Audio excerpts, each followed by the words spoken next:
Review FYUGP semester 1 वाले जिनका भी सेशन 25 से 29 है, उनके लिए जो आपका माइनर सब्जेक्ट है यानी एसोसिएटेड कॉर के नाम से अब जाना जाता है, वो जो आपका जिनका भी जो है इकोनॉमिक्स है दोस्तों, उसका मॉडल क्वेश्चन पेपर देखेंगे।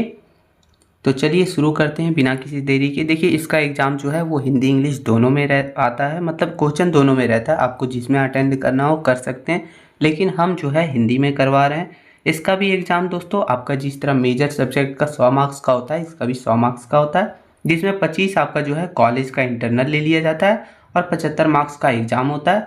3 घंटे का टाइम मिलता है। इसका जो पैटर्न है दोस्तों वो थोड़ा सा अलग होता है, चलिए समझेंगे कैसा होता है। देखिए ये जो है वो टोटल 3 ग्रुप में बटा होता है, group A, group B, group C, ठीक है, ए बी सी, ठीक है, यानी कि खंड का, खंड खा और खंड गा। तो चलिए खंड गा का देखते हैं। तो लिखा है कि निम्न प्रश्नों का उत्तर दीजिए, यानी जितने भी प्रश्न हैं सबका उत्तर देना है। और बहुत सारे लोगों को यहाँ कन्फ्यूजन रहता है। तो देखिए ये जो क्वेश्चन है वो 1 मार्क्स के लिए नहीं है, ठीक है, ये आपका जो क्वेश्चन है वो 3 मार्क्स के लिए है। तो 3 मार्क्स के लिए तो 5 क्वेश्चन, 3 बचे 15, ठीक है, यानी आपका यहाँ से टोटल 15 मार्क्स मिलेगा खंड का से। तो चलिए देखते हैं। बोल रहा है कि उत्पादन संभावना वक्र, जिसको बोलते हैं PPF, ये क्या चीज़ है वो लिखना है। 3 मार्क्स का है तो आप वही हिसाब से लिखिएगा। दूसरा क्वेश्चन है कार्डिनल उपयोगिता क्या है, तो ये दूसरा क्वेश्चन है दोस्तों। क्वेश्चन नंबर तीसरा हमारा उपभोक्ता संतुलन क्या है। क्वेश्चन चौथा है दोस्तों कि उत्पादन फलन क्या है। क्वेश्चन पांचवा है राष्ट्रीय आय क्या है। तो ये 5 प्रश्न हैं, पांचों को अटेंड करना कंपलसरी है। यहाँ से आपको मिलेंगे टोटल 15 मार्क्स, ठीक है, और आपका खंड का कंप्लीट हो जाएगा। फिर हमारा आता है खंड खा दोस्तों। तो चलिए देखते हैं खंड खा में क्या है। तो देखिए खंड खा, यहाँ भी आपको टोटल 5 प्रश्न मिलेंगे, लेकिन जो खंड का में था वो 5 प्रश्न अटेंड करने थे। यहाँ आपको जो है कोई भी 3 प्रश्न अटेंड करने हैं। यहाँ एक क्वेश्चन के लिए आपको मिलेंगे टोटल 5 मार्क्स और 3 के लिए आपको टोटल यहाँ से भी 15 मार्क्स मिलेंगे, ये ध्यान रखिएगा।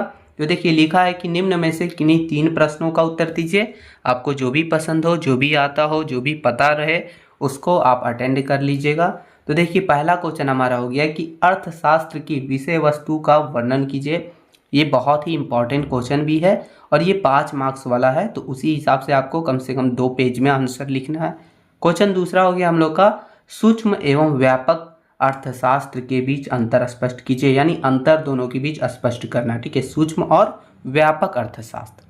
तीसरा है दोस्तों कि राष्ट्रीय आय मापन की 3 विधियों का वर्णन कीजिए, यानी जो राष्ट्रीय आय होता है उसके मापन की जो विधियां हैं वो 3 विधियों का वर्णन करना है आपको। क्वेश्चन चौथा हो गया कि बचत एवं निवेश के बीच संबंधों का वर्णन कीजिए, यानी दोनों के बीच क्या संबंध है। पांचवा हो गया अल्पकाल एवं दीर्घकालीन लागत में अंतर लिखिए। तो ये 5 प्रश्न में से अगर आपके क्वेश्चन में इस तरीक़ा से 5 प्रश्न रहेगा तो उसमें से कोई भी 3 आपको छाट के उसका आंसर लिखना रहेगा। उसके बाद हमारा खंड खा भी कंप्लीट हो जाएगा। फिर हमारा आता है दोस्तों आगे खंड गा, ठीक है, यानी खंड गा में आपको देखिए यहाँ टोटल मिलते हैं, यहाँ 5 प्रश्न यहाँ भी देखने को मिलेंगे आपको दोस्तों। लेकिन यहाँ जो 5 प्रश्न हैं इसमें से कोई 3 अटेंड कीजिएगा तो एक प्रश्न के लिए आपको मिलते हैं टोटल 15 मार्क्स। तो 3 के लिए आपको मिलेंगे 45 मार्क्स दोस्तों, 45, ठीक है, यहाँ 45 ऊपर 15 15 30, यानी 30 45 आपका हो गया 75 मार्क्स, ठीक है। चलिए अच्छे से आपको इसे अटेंड करना है। तो देखिए लिखा है निम्न में से किन्हीं 3 प्रश्नों का उत्तर दीजिए।